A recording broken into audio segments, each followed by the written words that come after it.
नमस्कार। आज की इस खास चर्चा में आपका स्वागत है। आज हम एक ऐसे विषय की गहराई में उतर रहे हैं जो सदियों से न सिर्फ इंसानी जिज्ञासा का केंद्र रहा है, बल्कि कहना चाहिए कि काफ़ी बहस का विषय भी बना है। जी हाँ, हम बात कर रहे हैं मेडिकल एस्ट्रोलॉजी यानी चिकित्सा ज्योतिष की। हमारे पास एस.एन. पांडे जी के लिखे हुए कुछ नोट्स हैं, जिनका शीर्षक है मेडिकल एस्ट्रोलॉजी के उद्देश्य। तो इन्हीं नोट्स के आधार पर हम आज बात करेंगे। तो आज हमारी कोशिश रहेगी इन नोट्स के जरिए ये समझना कि आखिर ये प्राचीन मानी जाने वाली प्रणाली स्वास्थ्य और रोगों को ग्रहों, नक्षत्रों, राशियों यानी आकाशीय पिंडों से कैसे जोड़ती है और कैसे जन्म कुंडली के विश्लेषण से रोगों की पहचान या उनके होने की आशंका का दावा करती है। चलिए इस दिलचस्प विषय की परतें खोलते हैं। अविध बीमारियां हैं और कुछ हद तक उनके निदान या उपचार के संकेत भी, वो सब 9 ग्रह, 27 नक्षत्रों और 12 राशियों के आप कह सकते हैं एक जाल में बुने हुए हैं। इसका मुख्य उद्देश्य जन्म कुंडली को देखकर व्यक्ति को भविष्य में हो सकने वाली स्वास्थ्य समस्याओं के प्रति आगाह करना या सलाह देना माना जाता है। तो अगर हम शुरुआत करें किसी व्यक्ति की कुंडली में स्वास्थ्य और रोग के बारे में जानने के लिए सबसे पहले कहाँ देखा जाता है? इन नोट्स के हिसाब से सबसे अहम क्या चीज है? इस भाव का स्वामी ग्रह है, जिसे ज्योतिष की भाषा में षष्ठेश कहा जाता है, मतलब छठे भाव का मालिक। ये 2 चीजें रोग निर्धारण में केंद्रीय भूमिका निभाती हैं।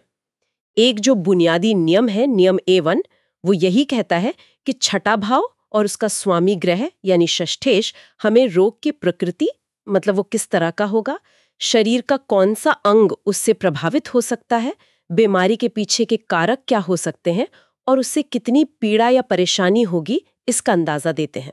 अच्छा, तो सारा ध्यान पहले छठे भाव और उसके स्वामी यानी षष्ठेश पर जाता है। लेकिन षष्ठेश कुंडली में कहीं ना कहीं तो बैठेगा ही। तो वो जिस भाव या घर में बैठता है उसका क्या महत्व होता है? क्या इससे भी कुछ पता चलता है? हाँ, ये बहुत महत्वपूर्ण है। नोट्स के मुताबिक, जिसे नियम A2 कहा गया है, षष्ठेश कुंडली के जिस भी भाव में जाकर बैठता है, वो भाव हमें रोग की उत्पत्ति के स्रोत की तरफ इशारा करता है। यानी बीमारी की जड़ कहाँ हो सकती है, इसका संकेत मिलता है।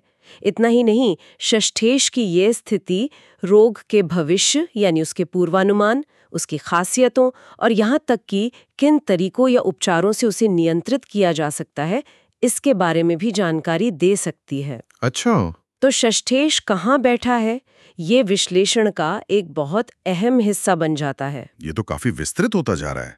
सिर्फ छठा भाव और उसका स्वामी ही नहीं, बल्कि स्वामी कहाँ बैठा है ये भी मायने रखता है। नोट्स में आगे नक्षत्रों का भी जिक्र है। कहा गया है कि षष्ठेश जिस नक्षत्र में स्थित है वो भी महत्वपूर्ण है। इसका क्या मतलब हुआ? नक्षत्र कैसे तस्वीर में आते हैं? जी हाँ, ये विश्लेषण को और भी सूक्ष्म माइन्यूट लेवल पर ले जाता है। ज्योतिष में हर राशि को कुछ नक्षत्रों में बांटा गया है और हर नक्षत्र की अपनी एक ऊर्जा या प्रभाव माना जाता है।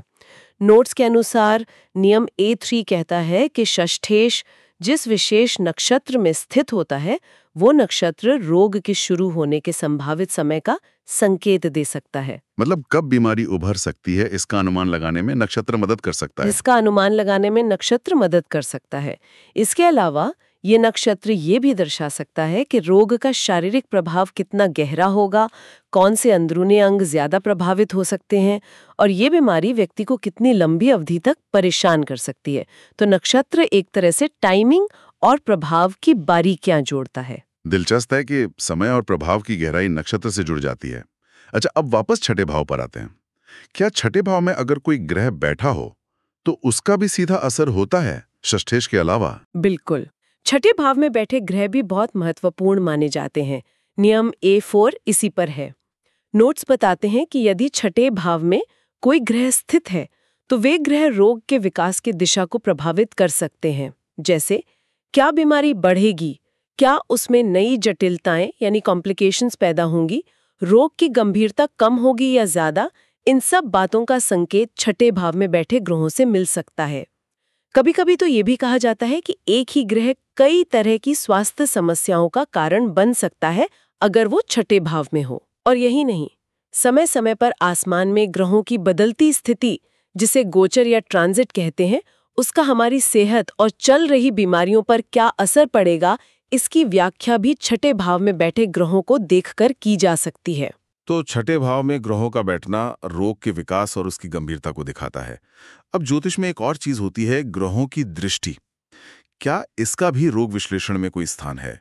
मतलब अगर कोई ग्रह छठे भाव में बैठा नहीं है लेकिन उसे देख रहा है, तो क्या उसका भी असर होता है? हाँ हाँ। ग्रहों की दृष्टि का चिकित्सा ज्योतिष में खास महत्व बताया गया है। नियम A6 इसी से जुड़ा है।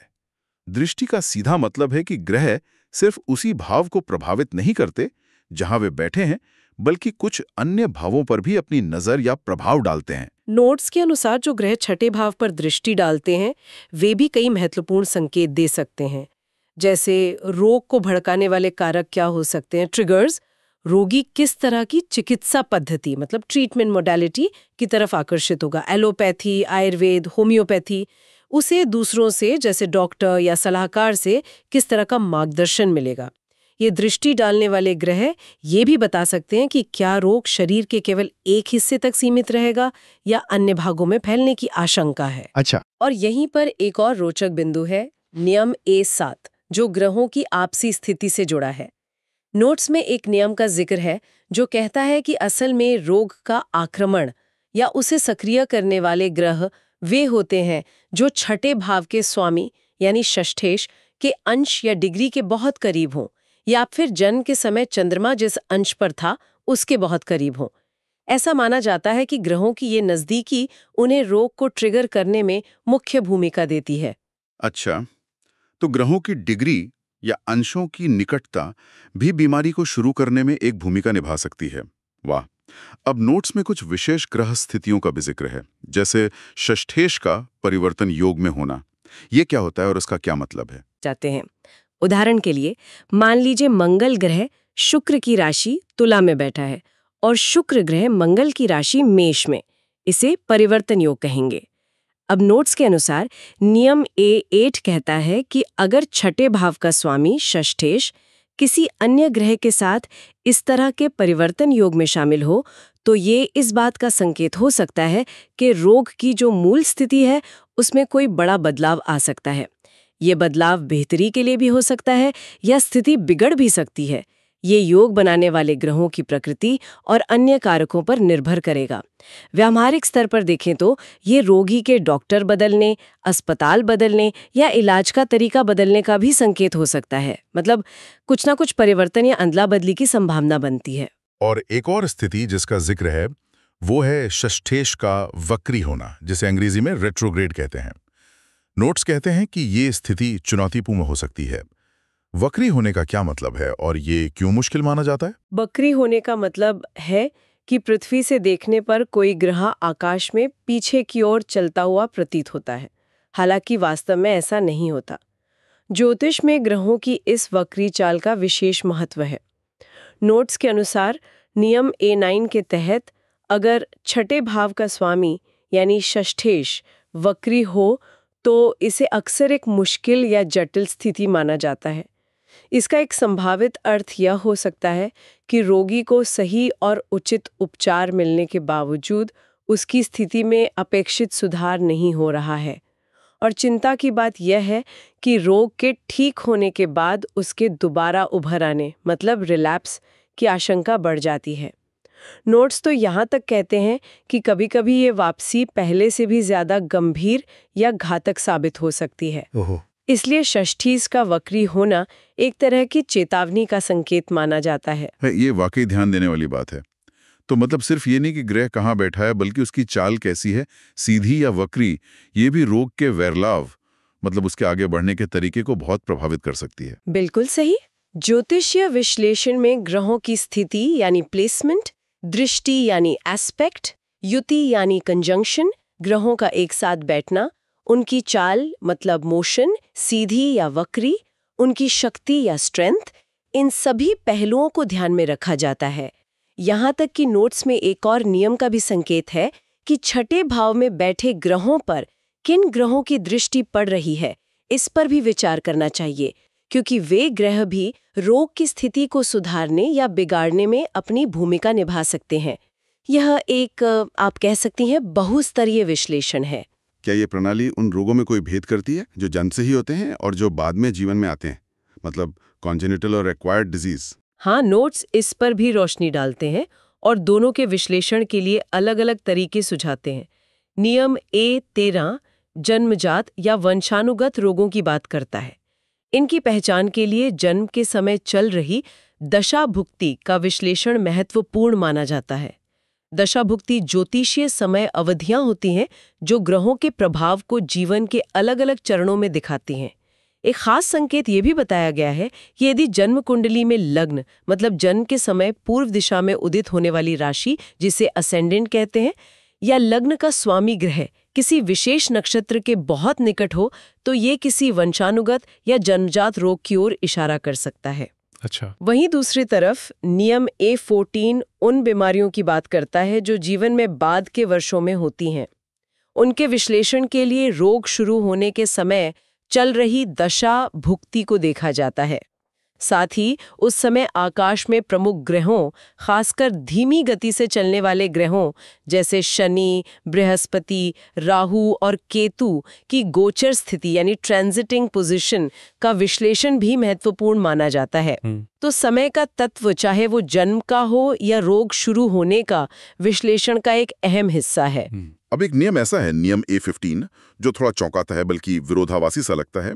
इसमें कहा गया है कि अगर कोई ग्रह किसी अशुभ भाव में, जैसे कि छठे भाव में, बहुत बलवान हो, तो वह जिस अंग का प्रतिनिधित्व करता है उसमें कोई असामान्य वृद्धि, जैसे ट्यूमर या दोष पैदा कर सकता है, जो आगे चलकर रोग बन जाता है। यहाँ थोड़ा अजीब ये लगता है कि ग्रह बलवान है, शक्तिशाली है, फिर भी वो नुकसान कर रहा है। उसकी शक्ति बचाव क्यों नहीं करती? हाँ, ये एक बहुत ही महत्वपूर्ण बारीकी है और इसे समझना जरूरी है। देखिए, ज्योतिष में बलवान होने का मतलब सिर्फ सकारात्मक शक्ति नहीं है।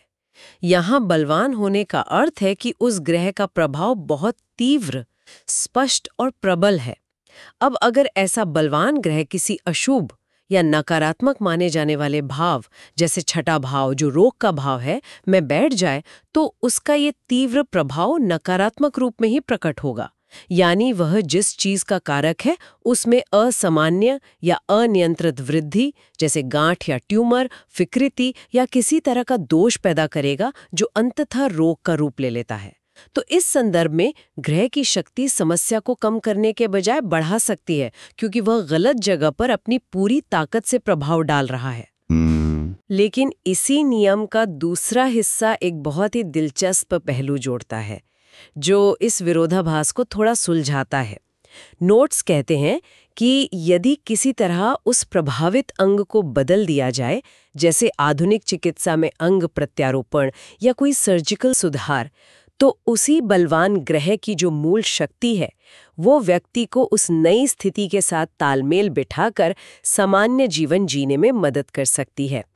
या फिर यदि अंग बदला ना भी जाए, तो विकृति या दोष के बावजूद उस ग्रह की शक्ति रोगी को उस स्थिति के साथ सामंजस्य स्थापित करके यथासंभव सामान्य जीवन जीने में सक्षम बना सकती है। यह उस ग्रह की दोहरी भूमिका को दर्शाता है, अशुभ भाव में होने के कारण समस्या देना, लेकिन अपनी आंतरिक शक्ति के कारण अनुकूलन या समाधान में भी मदद करने की क्षमता रखना। अच्छा, ये स्पष्टीकरण इस नियम को समझने में मदद करता है। तो अगर हम पूरी प्रक्रिया को संक्षेप में देखें, तो रोग की पहचान या उसके विश्लेषण के लिए कुंडली में किन मुख्य बातों पर ध्यान केंद्रित किया जाता है? कौन-कौन से कारक सबसे महत्वपूर्ण माने जाते हैं? जी, नोट्स के अगले भाग में नियम B1 से B10 तक इसका एक तरह से सारांश दिया गया है। रोग की पहचान और उसके विश्लेषण के लिए कई कारकों के एक जटिल जाल पर विचार किया जाता है। इनमें प्रमुख हैं, पहला, लग्न राशि यानी जन्म के समय पूर्व में उदित राशि, जो व्यक्ति के मूल स्वास्थ्य और शरीर की बनावट को दर्शाती है। दूसरा, जन्म राशि यानी चंद्रमा जिस राशि में है, जो मन और भावनात्मक स्वास्थ्य के साथ साथ शारीरिक तरल पदार्थों से भी जुड़ी मानी जाती है। तीसरा, षष्ठेश की राशि यानी छठे भाव का स्वामी किस राशि में है, जो रोग की प्रकृति बता सकती है। चौथा, षष्ठेश की स्थिति, वो किस भाव में बैठा है, जो रोग के स्रोत और प्रभाव क्षेत्र का संकेत देता है। बृहस्पति, राहु या केतु जैसे धीमे ग्रह छठे भाव में हो या उससे संबंधित हो तो उनकी दशा का विश्लेषण महत्वपूर्ण हो जाता है। 7वां, राहु केतु का गोचर, ये छाया ग्रह माने जाते हैं और इनका वर्तमान गोचर किस राशि या भाव में हो रहा है यह भी देखा जाता है, क्योंकि ये अचानक होने वाली घटनाओं या छिपी हुई समस्याओं से जुड़े माने जाते हैं। और 8वां जो बहुत महत्वपूर्ण है वो है दशा भुक्ति अंतरा, मतलब वर्तमान में किन ग्रहों की ज्योतिषीय समय अवधियां चल रही हैं और वे ग्रह जन्म कुंडली में कहाँ स्थित है और किन भावों के स्वामी हैं। यह विश्लेषण का एक बहुत महत्वपूर्ण हिस्सा है, क्योंकि यही समय के साथ बदलते हुए स्वास्थ्य पैटर्न को दर्शाता है। इन सभी कारकों का एक साथ विश्लेषण करने के बाद उन राशियों और ग्रहों से जुड़े शरीर के अंगों के प्रभावित होने की संभावना बनती है।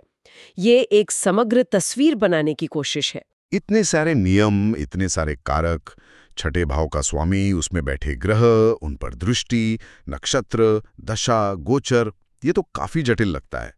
स्वाभाविक रूप से ये सवाल उठता है कि जब इतने सारे संकेत मिल रहे हों जो शायद कभी-कभी एक दूसरे से अलग दिशा में भी इशारा कर सकते हों, तो अंतिम निष्कर्ष पर कैसे पहुंचा जाता है? किस कारक को सबसे निर्णायक माना जाता है? संभावित संकेतकों के बीच चिकित्सा ज्योतिष के विश्लेषण में ऐसा माना जाता है कि किसी विशेष दिन जब स्वास्थ्य समस्या उभर रही है या उसका विश्लेषण किया जा रहा है, उस दिन आकाश में गोचर कर रहा चंद्रमा जिस राशि में होता है उसे अक्सर सबसे तात्कालिक और सटीक संकेत माना जाता है। यानी उस दिन चंद्रमा की स्थिति को एक तरह से फाइनल कंफर्मेशन या स्थिति की गंभीरता का सूचक समझा जाता है। रोग का अंतिम अनुमान लगाने के लिए फिर उस विशेष राशि और उससे संबंधित ग्रहों का और गहराई से विश्लेषण किया जाता है। ये वर्तमान स्थिति को समझने के लिए एक महत्वपूर्ण कुंजी की तरह काम करता है। तो आज हमने एस.एन. पांड्या के नोट्स के माध्यम से ये समझने की कोशिश की कि चिकित्सा ज्योतिष किस तरह से ग्रहों, राशियों, नक्षत्रों जैसे आकाशीय पिंडों और उनकी चालों को मानव स्वास्थ्य और रोगों से जोड़ने का एक विस्तृत और कहना चाहिए कि काफी जटिल ढांचा प्रस्तुत करता है। हाँ, ये वास्तव में एक जटिल प्रणाली है। हमने देखा कि ये जन्म कुंडली में खास तौर पर छठे भाव, उसके स्वामी यानी षष्ठेश, कुंडली में विभिन्न ग्रहों की स्थिति, उनकी आपसी दृष्टि, उनकी विशेष चालें जैसे वक्री होना या गोचर करना और दशा भुक्ति जैसी ज्योतिषीय समय प्रणालियों का गहन उपयोग करती है। इन सबके विश्लेषण के आधार पर ये प्रणाली रोग की संभावित प्रकृति, उसके शुरू होने का समय, उसकी गंभीरता, उसमें आने वाले उतार चढ़ाव और उसके संभावित परिणामों का अनुमान लगाने के लिए काफी विस्तृत नियम और दिशा निर्देश प्रदान करती है, जैसा कि इन नोट्स में दर्शाया गया है। ये सब जानने के बाद मेरे मन में एक विचार आ रहा है, एक सवाल जो शायद वैज्ञानिक मान्यताओं से परे है। और वो सवाल शायद ये है कि इस ज्योतिषीय दृष्टिकोण को समझना, भले ही कोई इसे वैज्ञानिक रूप से पूरी तरह से स्वीकार ना करे या इस पर पूर्ण विश्वास ना रखे, क्या ये किसी व्यक्ति के अपने स्वास्थ्य के प्रति जागरूकता को या उसे मैनेज करने के तरीके को या फिर बचाव के उपायों यानी प्रिवेंटिव केयर के प्रति उसके नजरिए को किसी भी तरह से प्रभावित कर सकता है? क्या इन प्राचीन ज्ञान प्रणालियों की खोज, चाहे हम उन्हें किसी भी रूप में देखें, हमें अपने शरीर और मन के बीच के उस गहरे और अक्सर अनदेखे रह जाने वाले संबंध के बारे में सोचने के कुछ नए या अलग तरीके प्रदान कर सकती हैं? ये वाकई एक विचारणीय प्रश्न है जिस पर शायद हर कोई अपने अपने ढंग से सोच सकता है।